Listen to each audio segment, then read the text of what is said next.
മാന്യപ്രേക്ഷകർക്ക് എൻ്റെ പ്രണാമം. ഹ്യൂസ്റ്റണിൽ നിന്ന്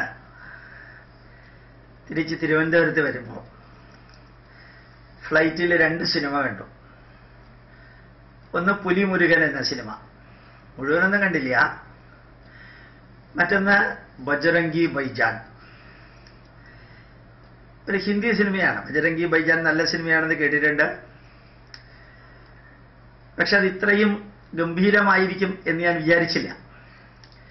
സാധിക്കുമെങ്കിൽ നിങ്ങളത് കാണണം. ഒരു ഹിന്ദി സിനിമയുടെ ഗ്ലാമറൊക്കെ ഉണ്ട്, മലയാള സിനിമ പോലെയല്ല. എന്നാലും ജീവിതത്തിൽ ഒരു റിയാലിറ്റിയുമായിട്ട് ബന്ധപ്പെട്ടതാണ്. പാകിസ്ഥാനിലെ ഒരു ഗ്രാമത്തിലെ ഒരു കുട്ടി, നല്ല ഐശ്വര്യമുള്ള കുട്ടി, മുസ്ലിമാണ്, സംസാരിക്കാൻ പറ്റാതെ, വളരെ പാവപ്പെട്ടൊരു വീട്ടിൽ. എന്നാലും ആ കുട്ടിയെ ഇന്ത്യയിലേക്ക് കൊണ്ടുവന്ന് ഓപ്പറേറ്റ് ചെയ്തിട്ട് സംസാരിക്കാൻ പറ്റുന്ന ഒരു കുട്ടിയാക്കി മാറ്റണം എന്ന അച്ഛനമ്മമാരുടെ മോഹം കൊണ്ട് അടൽ ബിഹാരി വാജ്പേയി ഉള്ളപ്പോഴത്തേക്കും സ്റ്റാർട്ട് ചെയ്ത സംജോത്ത എക്സ്പ്രസ് എന്ന ട്രെയിൻ, അതിൽ കയറി ആ കുട്ടി വരുന്നു. ട്രെയിനിൽ അച്ഛനും അമ്മയും ഉറങ്ങുമ്പോഴത്തേക്കും താഴത്തേക്ക് ഇറങ്ങി വന്ന് രാട്ടിൻകുട്ടിയുമായിട്ട് കളിച്ചോണ്ടിരിക്കുമ്പോൾ ട്രെയിൻ വിട്ടുപോയി. അത് ഞാൻ സിനിമ കഥ പറയുകയല്ല. എന്നിട്ട് ആ കുട്ടിയെ എങ്ങനെയെങ്കിലും അതിൻ്റെ അമ്മയുടെ അടുത്ത് എത്തിക്കാൻ ഒരു ഹനുമാൻ ഭക്തനായിട്ടുള്ള, വലിയ ബുദ്ധിയൊന്നും ഇല്ലാത്തൊരു പയ്യൻ, പരീക്ഷയ്ക്കൊക്കെ പാസ്സാകാനൊന്നും ബുദ്ധിയില്ല, പല പ്രാവശ്യം തോറ്റ് ഡൽഹിയിൽ വന്ന് എങ്ങനെയെങ്കിലുമൊക്കെ ജീവിക്കാൻ വേണ്ടി തയ്യാറായ ഒരു ഹനുമാൻ ഭക്തൻ, ബജ്റംഗ് ബലി, ഹനുമാന്റെ ഭക്തനായിട്ടുള്ള ആ വ്യക്തി. ഈ കുട്ടി നല്ല രസമാണത്, ആ സീനൊക്കെ കാണാൻ. ഇങ്ങനെ ഒരു സിനിമയെക്കുറിച്ച് ഇങ്ങനെ യൂട്യൂബിൽ ഞാൻ പറയേണ്ട ഒരു കാര്യമില്ല. പക്ഷെ ഞാൻ പറയാൻ കാരണം, ആ സിനിമയുടെ എല്ലാവരും മുസ്ലിങ്ങളാണ്. ഞാൻ അതിൻ്റെ പ്രൊഡ്യൂസറും ബാക്കിയുള്ളൊക്കെ നോക്കിയപ്പോൾ ഭൂരിഭാഗവും മുസ്ലിങ്ങളാണ്. എനിക്ക് അത്ഭുതം തോന്നിയത്, അതുപോലെ തന്നെ പുലിമുരുകനിലെ ഭൂരിഭാഗവും പുറകിൽ വർക്ക് ചെയ്തവരൊക്കെ അഭിനേതാക്കളല്ല, പ്രൊഡ്യൂസറും ഒക്കെ ക്രിസ്ത്യൻസ് ആയിട്ട് കണ്ടു. ഞാനൊരു മതത്തെക്കുറിച്ച് പറയുമ്പോൾ വർഗീയത എപ്പോഴും ചിന്തിക്കുന്നു എന്ന് ധരിക്കുന്നതല്ല. ചില കാര്യങ്ങൾ പറയാൻ ചില പോയിന്റുകൾ വളരെയേറെ സഹായിക്കും. അതുകൊണ്ടാണ് ഈ മതത്തിന്റെ പേര് പറയുന്നത്. പലപ്പോഴും കേൾക്കുമ്പോൾ ഇത് തനിയെ വർഗീയവാദിയാണെന്നൊക്കെ തോന്നിയെന്ന് വരും. അതൊക്കെ നിങ്ങളുടെ സ്വാതന്ത്ര്യം.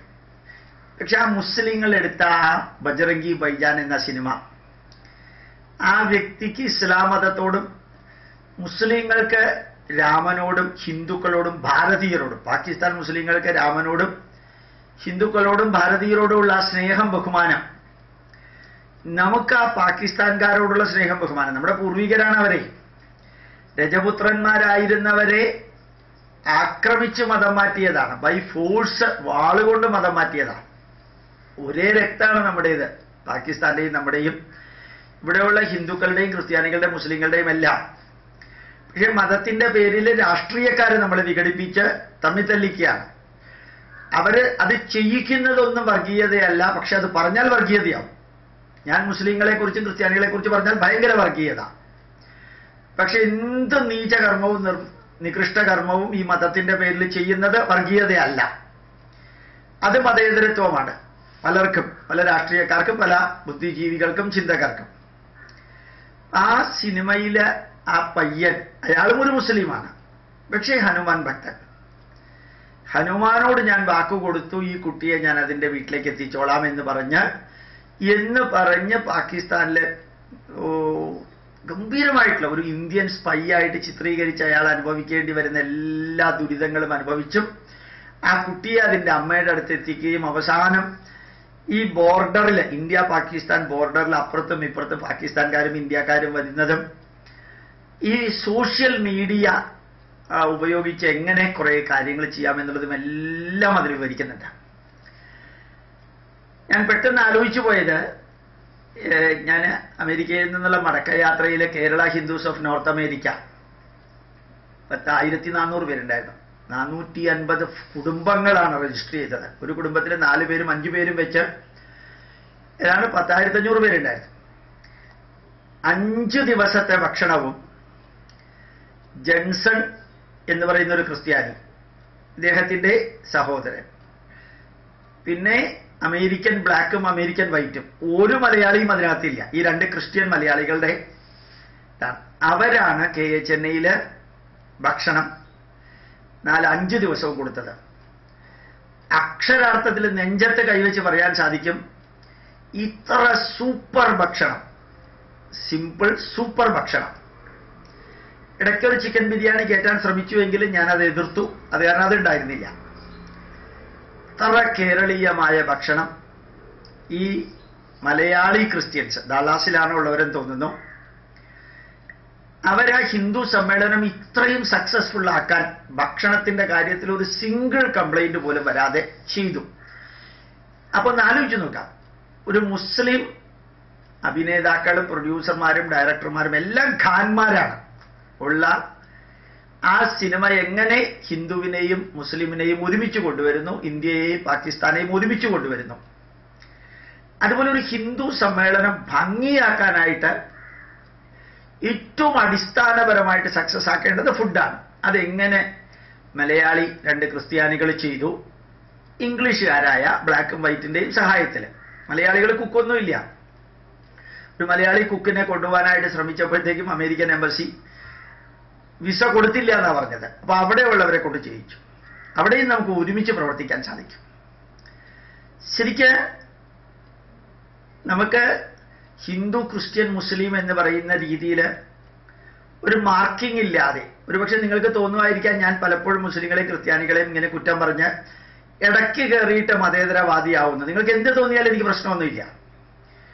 പക്ഷേ ഹൈന്ദവ ജനതയുടെ അപകർഷത മാറ്റാനും ഹൈന്ദവ ജനതയിൽ അപകർഷത ഉണ്ടാക്കുന്ന വിധത്തിൽ കമ്മ്യൂണിസ്റ്റുകാരായാലും മുസ്ലിങ്ങളായാലും ക്രിസ്ത്യാനികളായിട്ടും പറയുകയും ചെയ്യുകയും ചെയ്യുന്നതിനെതിരെ പറയുന്നു. ആ ഒരു സത്യം മാത്രമാണ് എനിക്ക് നിങ്ങളുടെ മുമ്പിലുള്ളത്. അപ്പൊ ഈ ഒരുമിച്ച് സഹകരിച്ച് പ്രവർത്തിക്കുക. എൻ്റെ സ്കൂളിലും ക്രിസ്ത്യൻ ടീച്ചേഴ്സ് ഉണ്ട്, അതുപോലെ മുസ്ലിം ഡ്രൈവേഴ്സ് ഉണ്ട്. എന്ത് ഡിവോട്ടഡ് ആണെന്നറിയാമോ ഞങ്ങൾ എല്ലാവരും. മത തീവ്രവാദം, ഈ കാണുന്ന വിധത്തിലുള്ള തീവ്രവാദമില്ലാതെ, മതപരിവർത്തനവും മതമാറ്റവും മതചൂഷണവും ഇല്ലാതെ ധന്യമായിട്ട് നമുക്ക് നമ്മുടെ രാഷ്ട്രത്തെ എങ്ങനെ കൊണ്ടുപോകാൻ സാധിക്കും എന്നുള്ളത് കാണാൻ സാധിച്ചത് ഈ ബജ്റംഗി ഭായ്ജാൻ എന്ന സിനിമയില്.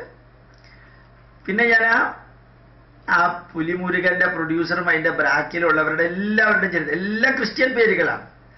ഞാനത് ശ്രദ്ധിക്കാൻ കാരണം എങ്ങനെയൊക്കെ ക്രിസ്ത്യാനികളും ഹിന്ദുക്കളും മുസ്ലിങ്ങളും ഒരുമിച്ച് വരുന്നു എന്നുള്ളതാണ് എൻ്റെ ജീവിതത്തിലെ ഏറ്റവും വലിയ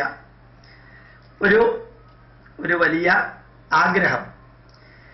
ഞാൻ ഈ കഴിഞ്ഞ കുറച്ച് ദിവസമായിട്ട് ഓഡിയോ മാത്രം അപ്ലോഡ് ചെയ്തപ്പോഴത്തേക്കും ഒരു സുമീന്നോ ഒറ്റ പറഞ്ഞിട്ട് ഒരു പെണ്ണ് എഴുതിയിട്ടുണ്ട്, അമേരിക്കയിൽ വന്നിട്ട് വർഗീയത തീർന്നില്ലേ എന്ന്. ഞാൻ ചിലപ്പോ ആലോചിക്കാറുണ്ട്, ഓരോ ക്രിസ്ത്യാനിയും ഹിന്ദുവിനെ കാണുമ്പോൾ അവനെ എങ്ങനെ മതം മാറ്റാം എന്നുള്ളതാണ് ക്രിസ്ത്യാനികൾ ചിന്തിക്കുന്നത്. അത് വർഗീയമല്ല. 5650 പേരെ മതം മാറ്റിയിട്ടുണ്ട് മുസ്ലിങ്ങൾ 2 സെന്ററിലൂടെ. ഇന്നലത്തെ മാതൃഭൂമിയിൽ ഞാൻ വായിച്ചു, കേന്ദ്ര ഗവൺമെന്റ് പരിശോധിക്കുന്നു എന്നുള്ളത്. അത് പലതും പോകുന്ന ISIS-ലേക്കാണ്. അതും വർഗീയമല്ല. നമ്മൾ ഈ ക്രിസ്ത്യാനികൾ മതം മാറ്റുന്നതിനെ കുറിച്ചും തീവ്രവാദത്തെക്കുറിച്ചും പറഞ്ഞാൽ അത് വർഗീയതയാണ്.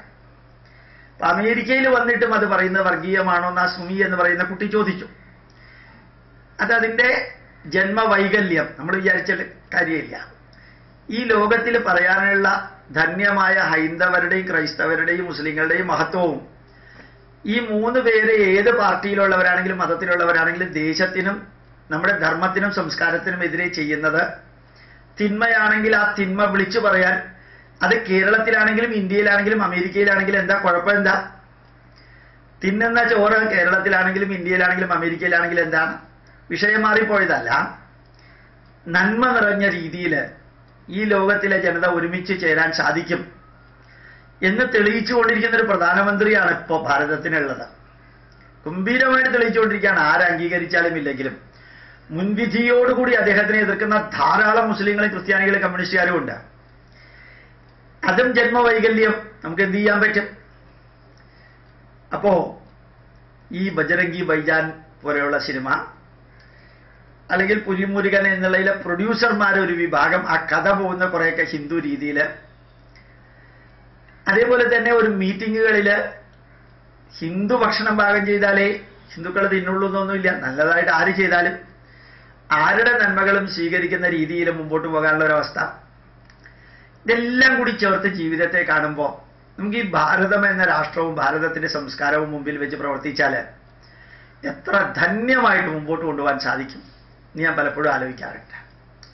ഭാരതം, ഭാരതീയ സംസ്കാരം. ഇസ്രായേലിൽ പോയപ്പോഴത്തേക്കും ശ്രീ നരേന്ദ്രമോദി ഇന്ത്യൻ മിലിറ്ററിയിൽ പ്രവർത്തിച്ചിരുന്ന കുറേ ജൂതന്മാരുടെ പേരെടുത്ത് പറഞ്ഞു. അവർക്ക് അത്ഭുതം തോന്നി. ജൂതന്മാരെ ഒരു രാജ്യവും സ്വീകരിക്കാതിരുന്ന കാലത്ത് അവരെ ഭാരതത്തിന്റെ പൗരന്മാരാക്കി ഭാരതത്തിൽ എല്ലാ സൗകര്യവും കൊടുത്ത് ന്യൂനപക്ഷ ഫെസിലിറ്റീസ് വേണ്ടെന്ന് പറയുന്ന രണ്ട് വിഭാഗമാണ് പാർസികളും ജൂതന്മാരും. ഞങ്ങൾക്ക് ന്യൂനപക്ഷത്തിന്റെ പദവി വേണ്ട എന്ന് പറഞ്ഞവരാണ്. അവര് നമ്മുടെ മിലിറ്ററിയിലൊക്കെ പ്രവർത്തിച്ചതും നമ്മുടെ ഭാരതത്തിന്റെ ഭാഗമായിട്ട് പ്രവർത്തിച്ചതും എല്ലാം എടുത്തു പറഞ്ഞപ്പോ ലോകത്തിലെ എല്ലാ നന്മകളും നമുക്ക് വാരി വിതറാൻ സാധിക്കുന്ന ഒരു രാഷ്ട്രം ഭാരതം മാത്രമാണെന്ന് മനസ്സിലാക്കാൻ സാധിക്കും. ആ ഭാവരാഗ താളമുള്ള ഭാരതത്തില് ഒരുമിച്ച് നമ്മൾ പ്രവർത്തിക്കുമ്പോൾ എത്ര ധന്യമായിട്ട് പ്രവർത്തിക്കാൻ സാധിക്കും. നമുക്ക് രാഷ്ട്രീയമായിട്ടുള്ളതോ മതപരമായിട്ടുള്ളതോ ജാതിപരമായിട്ടുള്ളതോ വീക്ഷണപരമായിട്ടുള്ളതോ വ്യത്യാസം ഉണ്ടാവാതിരിക്കാം. പക്ഷെ രാഷ്ട്രവും ധർമ്മവും മുമ്പിൽ വെക്കുകയാണെങ്കിൽ ഇതൊന്നും അതിനൊരു തടസ്സമാവില്ല. അതാണ് ആ ബജ്റംഗി ഭായ്ജാൻ എന്ന സിനിമയിൽ കണ്ടപ്പോൾ എനിക്ക് തോന്നിയത്. നിങ്ങളും അതൊന്ന് കാണണം. ലാസ്റ്റൊക്കെ ആവുമ്പോൾ പിന്നെ ഹിന്ദിയുടെ കുറച്ച് മസാലയൊക്കെ ഉണ്ടെങ്കിലും നല്ലൊരു സിനിമയായിട്ട് തോന്നി. പ്രത്യേകിച്ച് നമ്മുടെ രാഷ്ട്രം, നമ്മുടെ ധർമ്മം, ഹനുമാന്റെ ഭക്തി. ഇന്ന് മുസ്ലിങ്ങളോട് യാതൊരു വിരക്തിയുമില്ലാതെ മുസ്ലിങ്ങളുടെ പ്രാർത്ഥനയിൽ പങ്കെടുക്കാം. മുസ്ലിമിനെ മുസ്ലിമായിട്ട് തന്നെ ആ കുട്ടിയെ നിലനിർത്തി അതിനെ മതം മാറാനൊന്നും നിർബന്ധിച്ചില്ല. അതിനിഷ്ടമുള്ള രീതിയിലെല്ലാം കൊടുക്കുകയും ചെയ്യാം. ഒരു ഹിന്ദുവിന്റെ വിശാല വീക്ഷണവും കൂടി മുസ്ലിങ്ങൾ പ്രൊഡ്യൂസ് ചെയ്ത ആ സിനിമയിൽ വളരെ വ്യക്തമായിട്ട് നമുക്ക് കാണാൻ സാധിക്കും. കാണണം. ലോകത്തിലെ നന്മകൾ എവിടെയൊക്കെ ഉണ്ടോ ഇതൊക്കെ എടുക്കാൻ നമുക്ക് സാധിക്കട്ടെ. പ്രണാമം. നമസ്കാരം.